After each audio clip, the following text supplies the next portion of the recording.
I'm Dan Cagley, Collections Manager at the Minnesota Historical Society. I manage over 250,000 objects in the three-dimensional collections.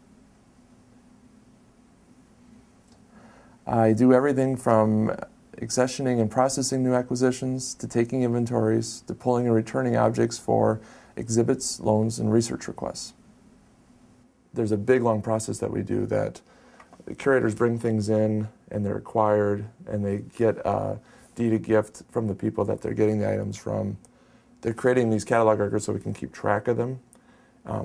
After we acquire title, I usually assign an accession number, a unique accession number to each item, so that we can keep track of that unique item.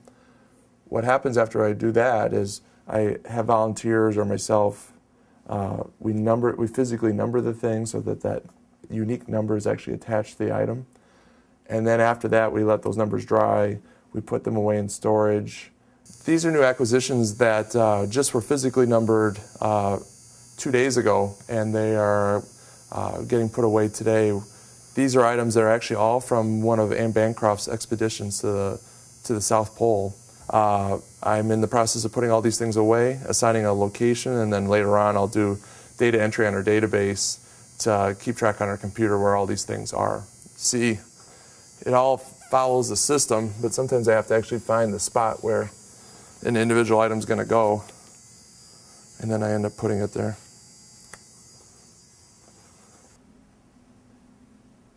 There's a unique place that each one of these things ends up being put away to.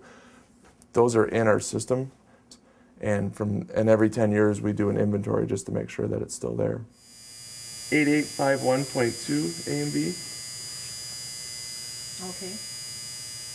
9. Is that all you have on 2? No, I've got 62.16.2.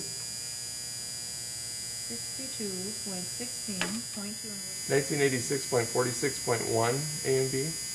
Yep. We're in one of our collection storage areas. As you can see, this unit, made by Delta Cabinet Company, has a bunch of shelves in there, which is great for certain types of artifacts. The problem is you need space to be able to reach in to pull things out.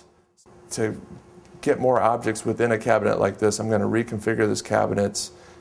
The storage situation for these items really isn't that bad, but our curator of this collection would like to see these items spread out a little bit more and stored so that you're not concerned about bumping into something else as you're trying to remove an object. So this is an example of one of our finished products where this used to be the 6 shelves, and now we've been able to put 19 drawers in. There's very little space between each drawer, so we've been able to get the maximum amount of drawers in the unit as we can. We're also working with conservation so that we can better store these things from a preservation standpoint. If you open and close the drawer, these arrows really aren't going to roll around or anything like that. All these things have been preserved and are stored in a manner which is much safer for the actual items themselves. Our 1500 Mississippi Street off-site storage warehouse is about 10 minutes away from the History Center. I still usually at least go out there 3-4 times a month at the very least, and if we're actively working on certain things out there, I can go out there quite a bit more. State Capitol furniture would be an example where they are artifacts, but they still get used at the Capitol, and so requests come in quite often for a certain type of chair or a certain type of table, or they're done with certain types of artifacts. So we're constantly using the forklift to either retrieve things or to put things back. In 2004, we loaned 2 fire pumpers over to the Daniels Firefighters Museum over in Minneapolis, and one came back from loan, and we took another one over there.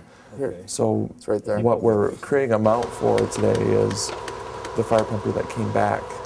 We're using these floor jacks to get it off the ground so that it's not putting as much pressure on the wheels, just to help preserve the artifacts so that if something does happen on the floor, that it's just a few inches off the floor.